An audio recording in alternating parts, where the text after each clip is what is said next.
দেখো বন্ধুরা, এই মানকচু নিয়েছি।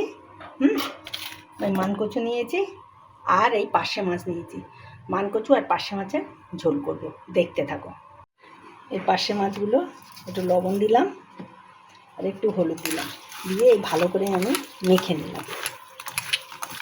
হ্যাঁ, এবারে আমি মূল রান্নায় চলে যাব।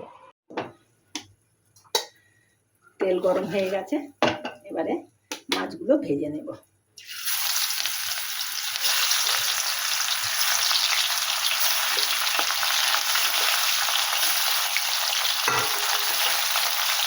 আস্তে আস্তে মাছটা উল্টে পাল্টে ভেজে নেব।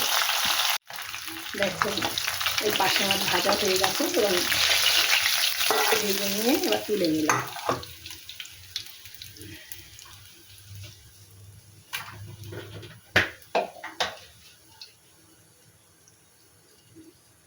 কটা লঙ্কা দিলাম, একটুখানি কালো জিরে দিলাম, একটু পেঁয়াজ দিলাম, একটু নেড়ে চেড়ে নিলাম। একটু নেড়ে চেড়ে আমি কচুগুলো দিয়ে দিলাম। মানকচুর সঙ্গে একটা আলু দিয়ে দিলাম।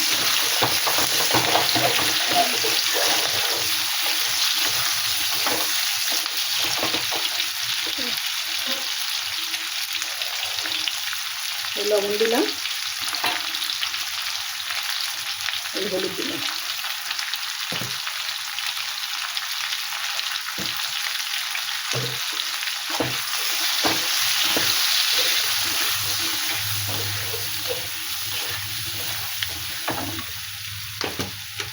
এরপরে লঙ্কা দিলাম,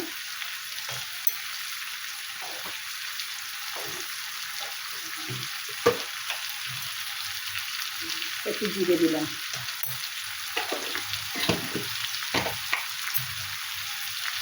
একটু ধনে দিলাম।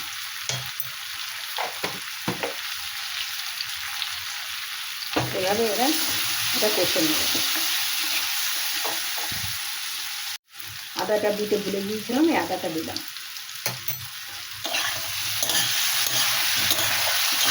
এইভাবে ভাজতে ভাজলে সব মশলা ভাজা হবে।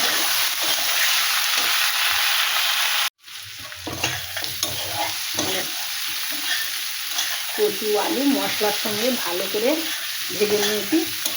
এবারে আমি এর মধ্যে জল দেবো। যে জলটা দেবো সেটা গরম জল।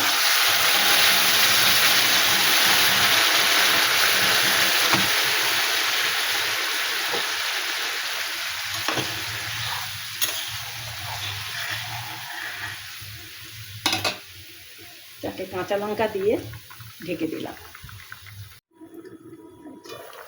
একটু টমেটো দিয়ে দিলাম, একটু ঢেকে দেবো। গ্যাসটা একটু কমিয়ে দেবো, সিদ্ধ হয়ে গেলে মাছ দিয়ে দেবো। এই দেখো, সবই প্রায় হয়ে যাচ্ছে। এইবারে এটা এখনো মাছ দিইনি, মাছ দেবো এবারে। দিয়ে একটু তেল দেবো এতে।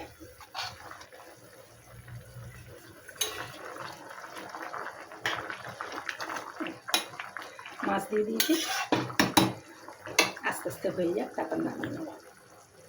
দেখো, এটা মাছের ঝোলটা হয়ে এসছে প্রায়, কিন্তু আমি একটু তেল দেবো এতে। আর এটা নামিয়ে নিলাম। তেল দিয়েছি,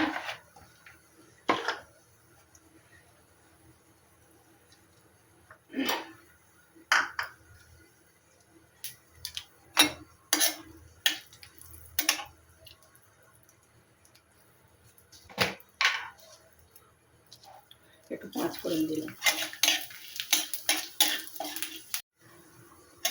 দেখো, পাঁচ ফোড়ন আর লঙ্কা ভাজা হয়ে গেছে, এবার তরকারি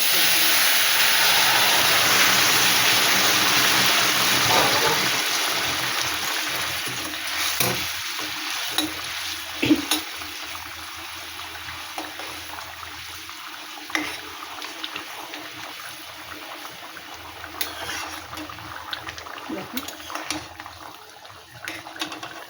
কচু টুকু সব সিদ্ধ হয়ে গেছে। এইবারে আমি গ্যাস অফ করে দেবো।